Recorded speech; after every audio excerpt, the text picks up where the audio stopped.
I always knew secrets had a smell. Not rot, not sulfur, colder than that. Like metal left out in the rain. The house reeked of it that night, but I wasn't smart enough to notice. I thought I was just tired. I thought my head was playing games with me. It started with a knock at the door, sharp, deliberate. No one visits us at night. I opened it and found no one there, just a small cardboard box on the step. No note. No sender. I picked it up, a little heavier than I expected, and brought it inside, the edges already damp from the mist rolling in. When I opened the box, it wasn't a bomb, not in the traditional sense. It was a simple flash drive, black and unmarked, sitting on top of a crumpled sheet of paper. The paper read, "Watch. Decide." The living room lights flickered once, almost theatrically, like the house itself was warning me.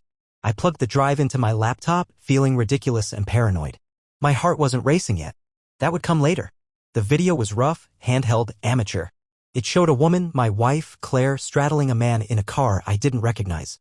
The windows fogged from the heat of them moving against each other, laughing, kissing like teenagers. But that wasn't the worst part. Claire wasn't wearing her wedding ring. At first I thought it was an old video, maybe before we met. A cruel prank. But then she spoke, clear as glass, calling him by a name I'd never heard before, Derek, and laughing in that high, careless way she used to laugh only for me. In the background I spotted something unmistakable, the new mural downtown, the one that went up 2 months ago. This wasn't ancient history. This was recent. Fresh. I sat there, breathing through my teeth, trying to make sense of it. Trying to find any way to unsee what I saw. The drive contained more. Screenshots of texts, photos taken at angles that suggested someone had been following them for weeks. Different locations. Different outfits. Same 2 people. Same betrayal multiplied again and again. No explanations. No context. Just evidence. My hands moved before my brain did, yanking my car keys off the counter. I didn't think about what I was doing. I didn't even put on shoes. I drove, tires shrieking as I tore out of the driveway, heading for the only place I knew she might be. Claire's favorite restaurant. Friday nights she always told me she was working late, some emergency meeting, some last-minute shift. But I knew better now. I parked 3 blocks away and walked, head down, jacket pulled tight against the drizzle. I moved through the side entrance, the one the staff used, slipping in unnoticed like a shadow. Through a crack in the doorway I saw her.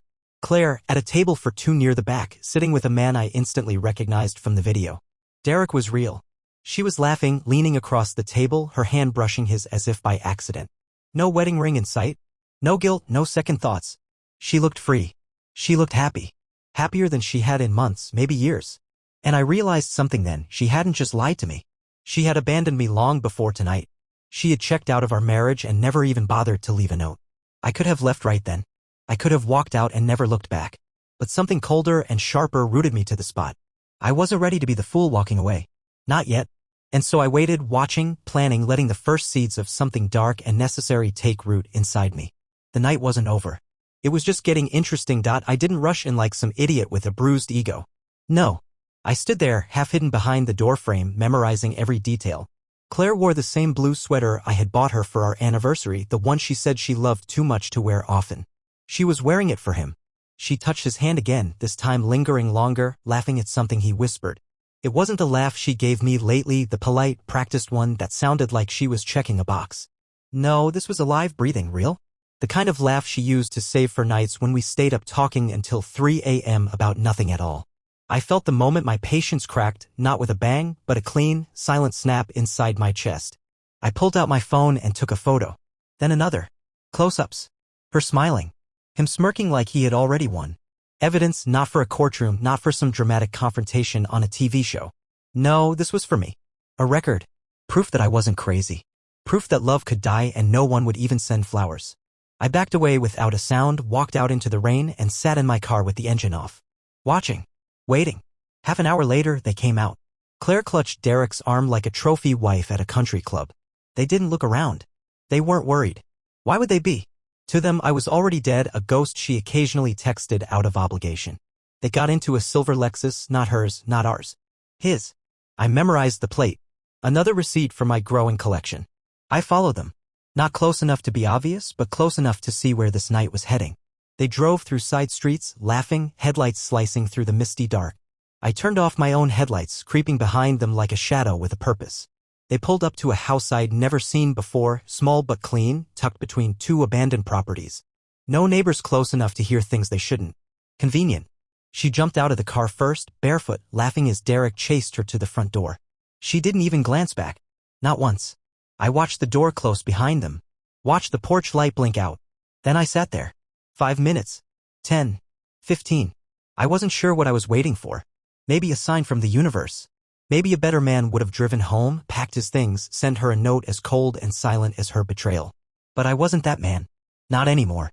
I pulled the flash drive from my pocket, still warm from being in my hand. The words on the paper echoed in my head. Watch. Decide. I had watched. Now it was time to decide. I didn't key his car. I didn't break a window. That would have been too easy, too predictable.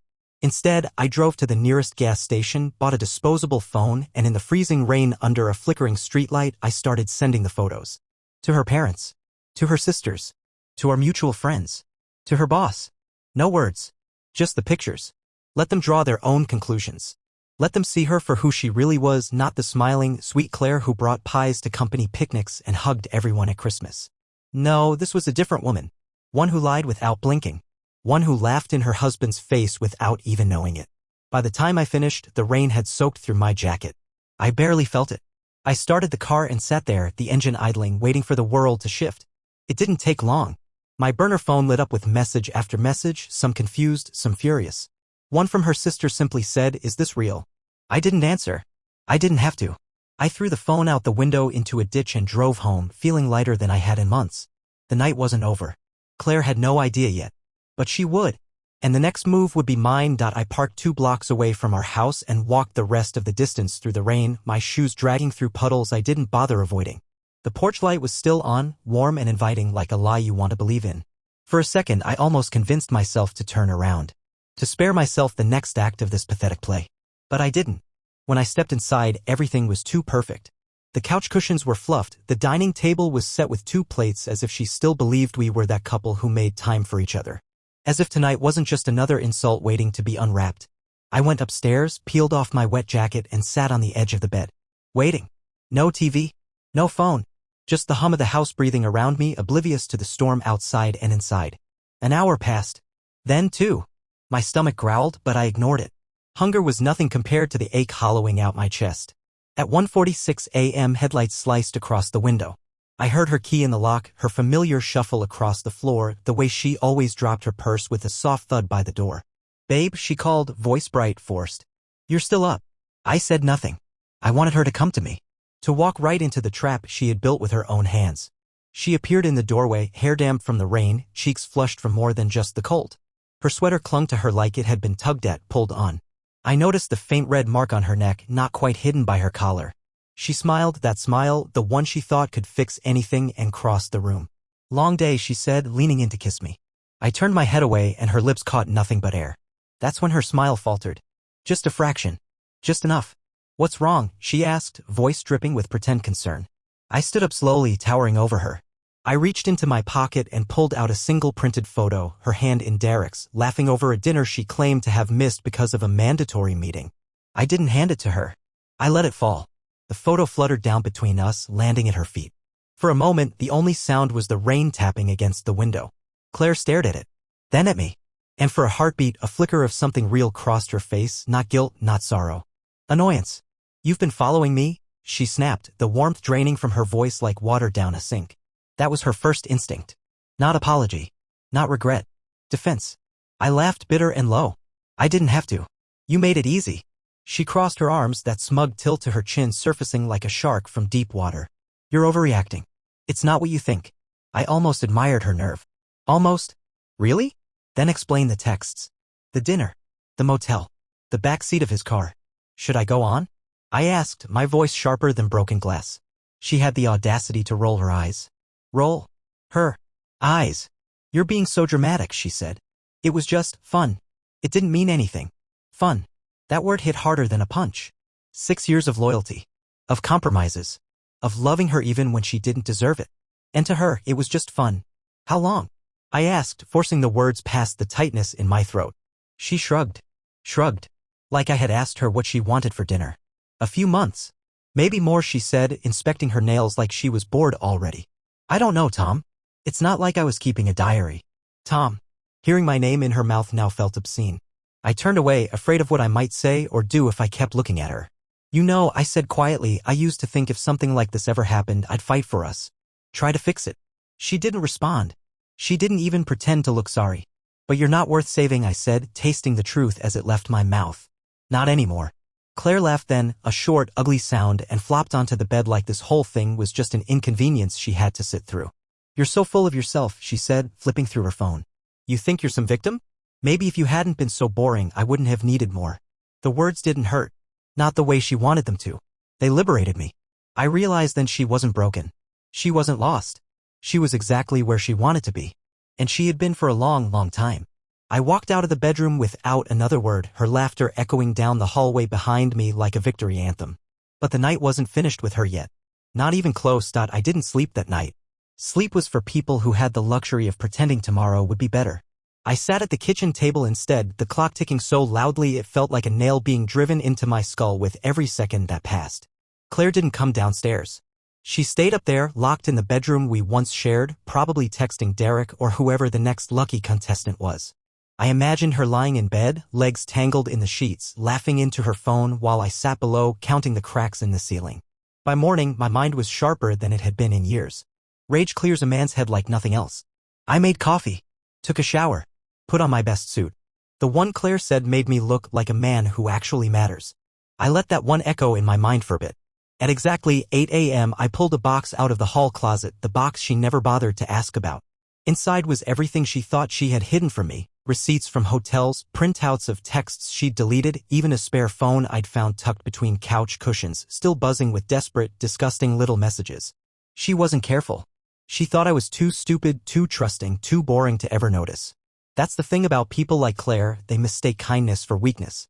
At 8:30, she came downstairs, pretending nothing had happened, wearing a pink robe and humming under her breath. I could smell his cologne on her skin from across the room. She was that confident, that careless. Morning, she said, pouring herself coffee as if yesterday had been a dream we both agreed to forget. I slid the box across the table without a word. She looked at it. Blinked once. Twice. Her hand hovered over the lid like it might bite her. What's this? She asked, the fake sweetness gone from her voice, replaced by something flatter. Cautious. I didn't answer. I didn't need to. She opened the box. And there it was, her entire betrayal laid out in black and white, in full, ugly color. Her hand trembled as she sifted through the evidence. Hotel bookings. Messages that would make a stranger blush. Photos I hadn't even needed to enhance. She tried to laugh it off at first, a shaky, brittle laugh that cracked under its own weight. You went through my stuff? She accused, as if I was the criminal here. You've been spying on me? That's sick, Tom. Sick. I said, my voice low and steady. No. Sick is lying to someone's face every day. Sick is treating your vows like toilet paper. She stood up, knocking over her chair, her face flushed with anger now that fear had no place left to hide. You think this makes you better than me? She spat. You think you're some hero because you waited like a coward instead of handling your business like a man? I didn't move. Didn't flinch. I let her throw her tantrum. Let her break things that had already been broken. Because I had already moved past her. Past the fake apologies she hadn't even bothered rehearsing. She was screaming now about how it was my fault, how I was boring, how I never made her feel alive anymore. Words thrown like knives, but hitting only empty air. I walked to the front door, opened it wide, and turned to face her one last time. You have 10 minutes, I said. Take whatever you can carry. After that, the locks change. And if you ever try to come back, I swear on whatever shred of a soul you have left, I will bury you in court. Claire's mouth opened, then closed. She looked around as if realizing too late that she wasn't Claire the untouchable anymore. She was just another liar, exposed under a light too bright to hide in. For a second, I thought she might cry. Beg. But true to her nature, she only sneered. Grabbed her purse. Stormed out into the rain without looking back. The house echoed with the slam of the door. And for the first time in months, maybe years, I breathed. But I wasn't done with her yet. No. She thought humiliation was the worst she had coming. She hadn't even seen the opening act. I didn't sit down after she left. I didn't collapse on the couch like some wounded animal mourning the pieces of a broken life. I moved. Because while Claire might have thought she walked out the victor, striding into whatever low-rent fantasy world she thought she deserved, I had already set the next stage in motion before she even stepped off the porch. I sent an email blast, subject line, for your information. No text body, no explanation. Just attachments. Screenshots of Claire's messages, photos of her late-night motel escapades, proof that her work emergencies were a little more horizontal than corporate. Sent to everyone who mattered. Her job. Her parents. Her friends. The HOA board she loved bossing around. I wasn't doing it for revenge. I was doing it because the truth deserved a spotlight. And Claire, for all her lies and lipstick-smudged smiles, was about to find out what it felt like to be truly seen. By noon, the calls started. First her mother, sobbing into my voicemail, pleading for an explanation. Then her boss, a clipped message informing me that we will be reviewing Claire's position at the company immediately. Finally, the cherry on top, Derek's wife. Oh yes. Derek wasn't just some bachelor with bad taste and a shiny car. He was married. Kids. A mortgage. The whole damn American dream package. She found my number somehow. Probably through the neighborhood gossip grapevine Claire had once ruled over like a queen. You're Tom, right? Her voice was sharp, controlled, the way a blade is controlled right before it cuts you. Yes, I said, calm as a loaded gun. Thank you, she said. For telling the truth. I wish someone had done it sooner. Then she hung up. No tears. No long goodbyes. Just cold, clean understanding. Meanwhile, Claire tried to wage her own pathetic counterattack. Around 2 in the afternoon, she texted me.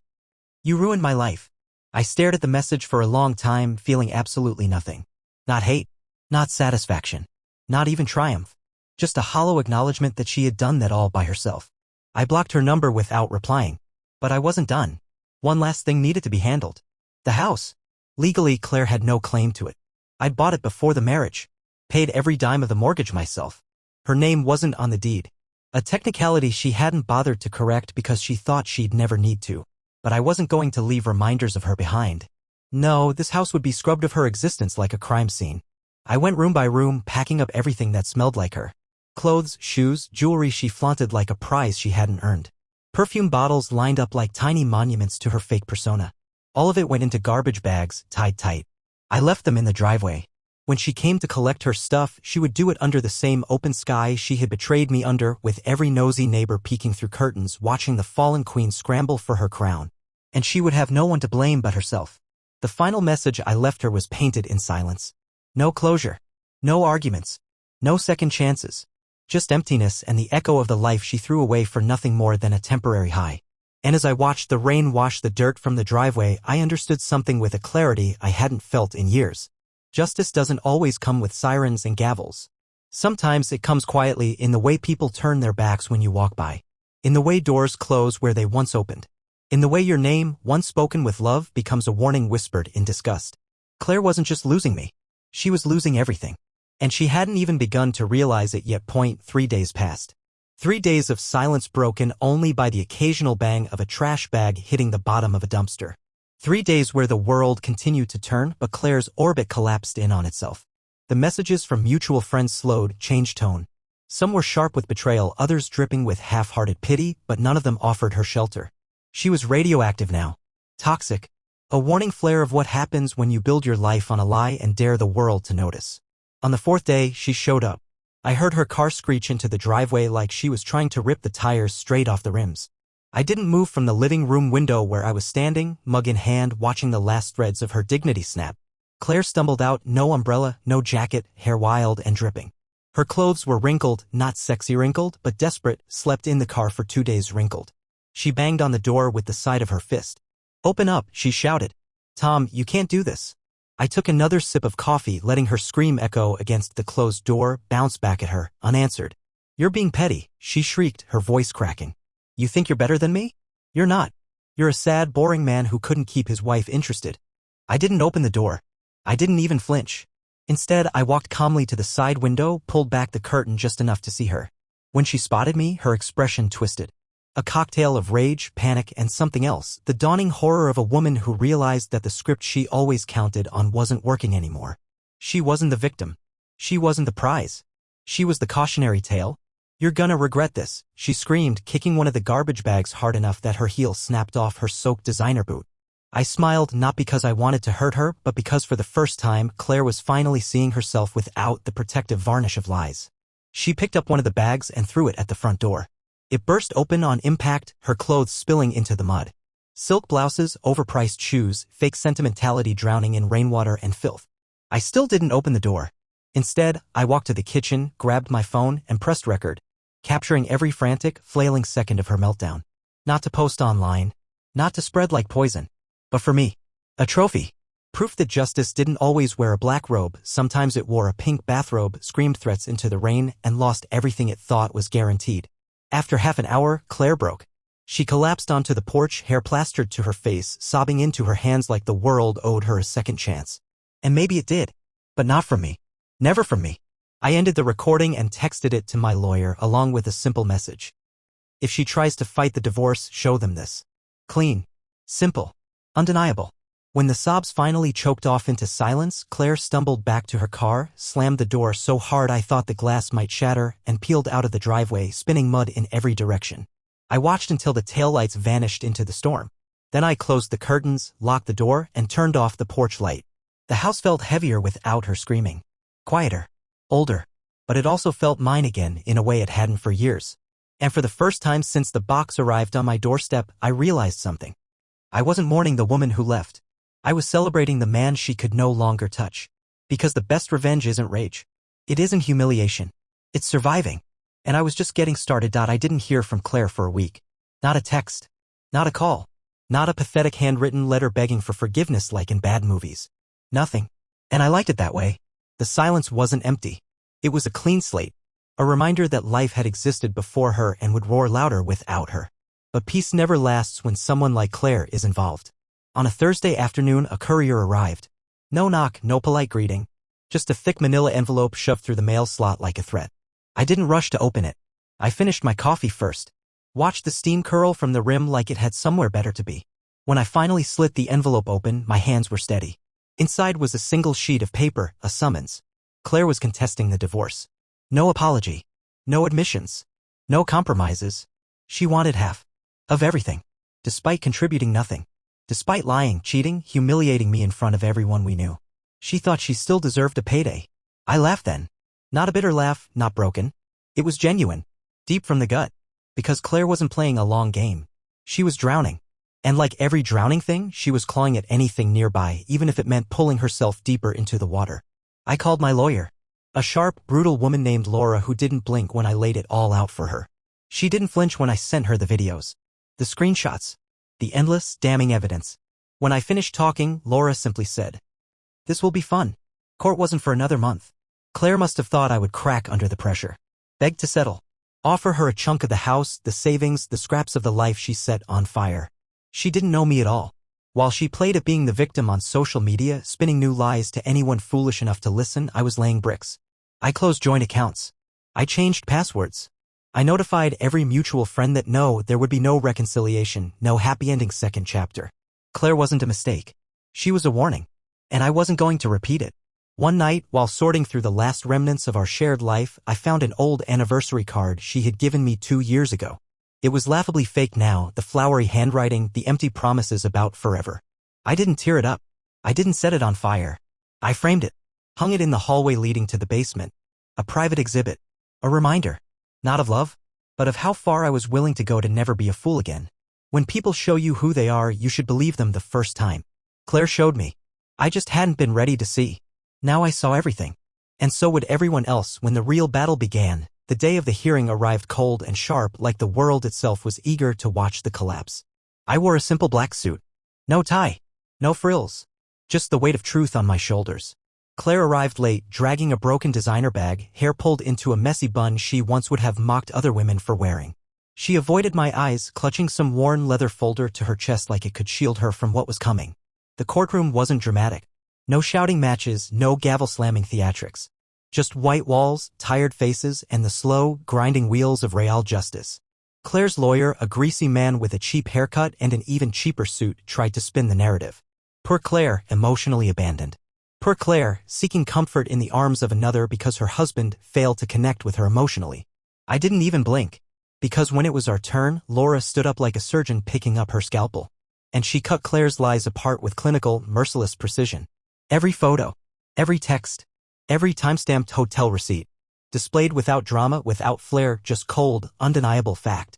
Claire shifted in her seat, face crumbling in slow motion as if she thought maybe there was still a way to claw back some dignity. There wasn't. The judge's face barely moved. Only a tightening of the mouth as each new piece of evidence stacked higher against her. When Laura played the recording, Claire shrieking, cursing, kicking her own clothes into the mud, I watched the last trace of pity drain from the judge's eyes. Claire didn't stand a chance. She had walked into a gunfight carrying a water pistol. When it was over, the judge ruled with brutal simplicity. Claire would get nothing. No alimony. No part of the house. No part of my savings. She could keep whatever she had packed into her car the day she left, and that was it. The gavel came down like thunder. Case closed. Claire stood frozen for a second, as if the world hadn't really moved yet, as if time itself had mercy it would grant her. It didn't. As she walked out of the courtroom, shoulders slumped, dragging her worthless lawyer behind her like a shadow, I didn't feel joy. I didn't feel triumph. I felt free. Not because I had destroyed her, she had done that all on her own. But because I no longer had to carry the weight of pretending she was anything more than what she really was. A mirage. A lesson. I stepped into the parking lot, feeling the cold wind slice through me. It didn't chill. It cleared. Claire sat in her battered car, fists pounding the steering wheel, face twisted in rage I couldn't even hear through the closed windows. She wasn't screaming at me. Not really. She was screaming at herself. At the choices she made. At the mirror she had been too proud to look into until it shattered across a courtroom floor. I watched her drive away, a broken queen in a rusted-out carriage, and felt the last tether snap. No sadness. No longing. No what-ifs. Just silence.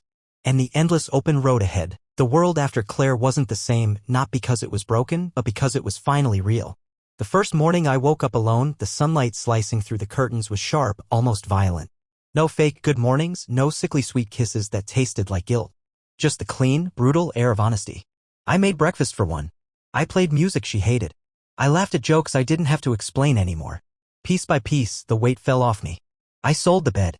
The bed she had twisted herself into knots with someone else in her mind.